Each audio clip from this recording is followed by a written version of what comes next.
kalau kita lihat menteri ini jarang muncul ya di publik. Di media tiba-tiba muncul, sekalinya muncul blunder dan bikin gaduh. Dan di situasi dan kondisi yang tidak tepat. Betul. Sebenarnya beliau ingin menunjukkan kapasitasnya bahwa beliau layak gitu. Dan akhirnya, nah menurut saya ini bukan hanya salah ucap gitu, tetapi ini menggambarkan bahwa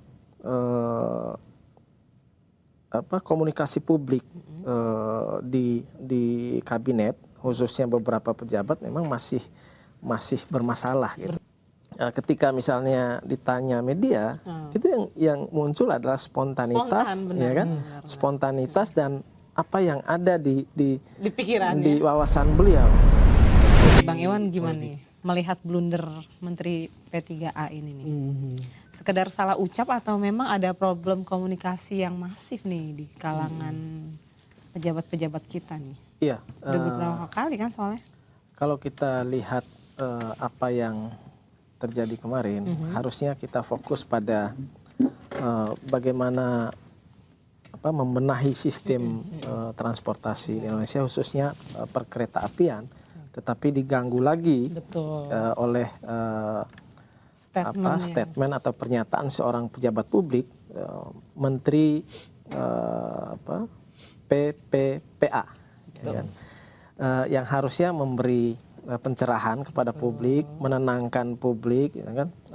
Memberi semacam ucapan simpati kepada para korban dan keluarga korban, tetapi justru memang menimbulkan kegaduhan baru di media dan media sosial gitu, karena pernyataan yang memang ini sentimen gendernya luar biasa, terasa sekali ya. Nah, menurut saya ini bukan hanya salah ucap gitu, tetapi ini menggambarkan bahwa komunikasi publik di kabinet, khususnya beberapa pejabat memang masih bermasalah gitu. Walaupun di hari yang sama itu dilakukan reshuffle kabinet oleh Presiden Prabowo Subianto, dan itu difokuskan pada bidang komunikasi. Nah, yang dirombak di situ adalah kepala KSP, kemudian Bakom, kemudian ada penasehat khusus di bidang komunikasi juga, betul. Nah, yang dulunya itu kepala PCO ini, kepala PCO. Kemudian jadi penasehat lagi. Ini kalau menurut saya sih ini efek dari beliau sering muncul di akhir-akhir ini kan, bagaimana sebenarnya beliau ingin menunjukkan kapasitasnya bahwa beliau layak gitu. Dan akhirnya dianggap presiden layak dan jadi penasehat lagi gitu. Nah, saya ingin kembali tadi bahwa ada masalah memang di komunikasi publik para pejabat kita. Kalau kita lihat, kalau kita lihat menteri ini jarang muncul ya di publik. Di media tiba-tiba muncul, sekalinya muncul blunder dan bikin gaduh. Dan di situasi dan kondisi yang tidak tepat. Betul. Sekalian nongol begitu ya. Ini bukan kita mendeskripsikan seorang menteri ya, tapi memang jadi. Nah, harusnya ini menjadi catatan penting. Harusnya di kementerian, di setiap kementerian kan pasti punya semacam penasehat komunikasi juga, konsultan komunikasi gitu kan. Dan ada kan padahal ya. Iya, setiap mereka ketika tampil di publik sudah harus ada briefing dari tim komunikasinya. Jadi ini penting untuk kemudian bagaimana terhindar dari blunder-blunder yang tidak perlu. Gitu. Apalagi blunder-blunder yang sifatnya nasional seperti ini. Gitu. Masif banget. Akhirnya menggali luka para laki-laki gitu. Yang gimana laki-laki selalu mengalah di rumah ya kan, selalu disalahkan ya kan? Di kantor bagaimana. Kemudian di pergaulan juga begitu. Giliran di kereta suruh di belakang. Nah ini merupakan bukan hanya salah ucap saja, tetapi secara komunikasi publik memang ada masalah. Ada masalah yang secara struktural, secara sistemik ini harus diperbaiki. kan evaluasinya udah lama ya Ini dari kan evaluasi menteri-menteri yang lalu. sudah sering dilakukan. Bahkan Kayak reshuffle ini sudah 6 kali. Nah, 6 kali tapi tidak reshuffle memperbaiki ini. komunikasi. Yang perlu kita ingat, reshuffle yang 6 kali ini masalahnya terkait komunikasi juga gitu. Benar-benar. Ya walaupun ada masalah-masalah lain, Iya. masalah ekonomi dan lain-lain gitu.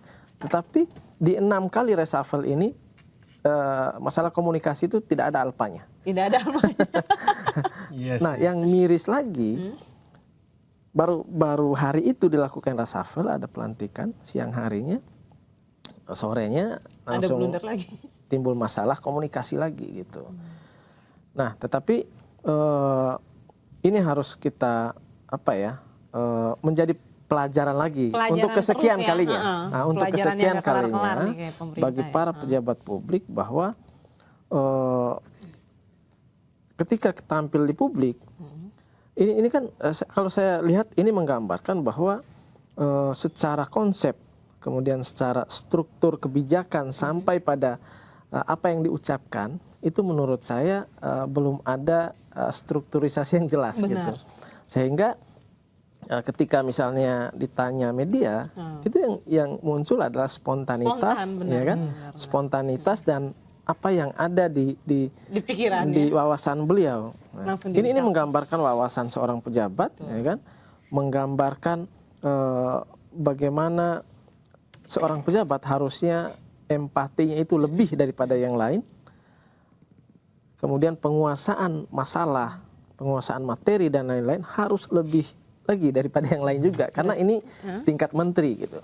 Nah, ini tingkat menteri. Yang berarti ke depan kalau mau memilih menteri, aspek komunikasi harusnya dijadikan salah satu bahan pertimbangan. Ya, kalau kita berarti lihat, ini enggak dong selama ini. Kalau kita lihat dari 6 kali reshuffle ini, kalau kita lihat dari 6 kali reshuffle ini, harusnya orang yang menjadi menteri harus lulus uji khusus terkait komunikasi gitu.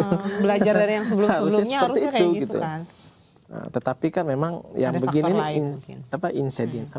insidental ya. Insidental dan harusnya setiap menteri ketika menghadapi situasi apapun, berbicara dalam kondisi apapun, ya harus siap dan harus memiliki wawasan tentang itu. Terus ini yang jadi sorotan lagi adalah beliau sudah minta maaf. Sudah minta maaf karena dianggap keliru oleh masyarakat. Dan jadi masalah, ini kok jadi semacam pola ya? Iya. Habis blunder dulu, kayak test the wave gitu kan, cek ombak. Oh, kalau responnya jelek, minta maaf. Itu memanfaatkan sifat pemaaf kita nih jadinya. Ataukah gimana ngelihatnya? Iya, itu kalau dalam ilmu komunikasi namanya crisis management gitu. Jadi di saat krisis ada beberapa pilihan bagi seorang pejabat publik ketika misalnya sudah melakukan kesalahan komunikasi, yang harus dilakukan apa? Bukan hanya melakukan kesalahan komunikasi, tetapi misalnya kebijakan yang salah misalnya, atau kebijakan yang dikritik oleh publik seperti MBG misalnya, itu kan memang harus ada crisis manajemennya. Nah, dalam crisis management ini salah satu strateginya adalah meminta maaf. Gitu. Karena apa? Karena kalau dalam kondisi seperti ini dibully oleh seluruh rakyat Indonesia, ya kan? Seluruh laki-laki. Sampai dibikin konten banyak banget itu.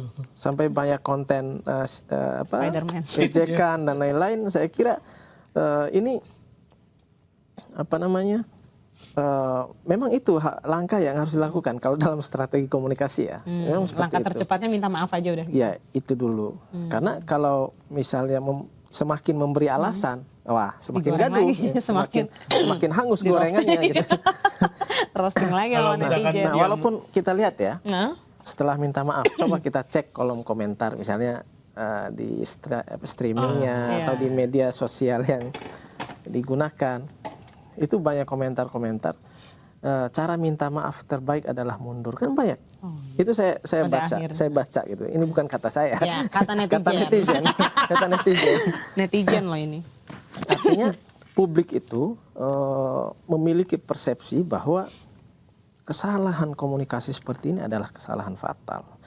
Yang tidak hanya menggambarkan kesalahan apa yang dia ucapkan, tetapi ini menggambarkan wawasan. Ini menggambarkan penguasaan terhadap situasi atau masalah yang terjadi. kemudian ini menggambarkan bahwa tidak adanya kemampuan untuk problem solving dan sebagainya. Jadi saya kira kesalahan komunikasi seperti ini itu menggambarkan hal-hal seperti itu. Artinya berkaitan juga dengan kompetensinya. Berkaitan juga dengan kompetensi gitu. Nah, artinya apa ya? Kalau publik sudah melakukan evaluasi secara langsung, publik sudah marah akibat kegaduhan dan sebagainya, saya kira ya tidak ada alasan juga untuk tidak dievaluasi gitu. Gak sempet baca? Dengerin aja, klik icon text to speech di okezone.com.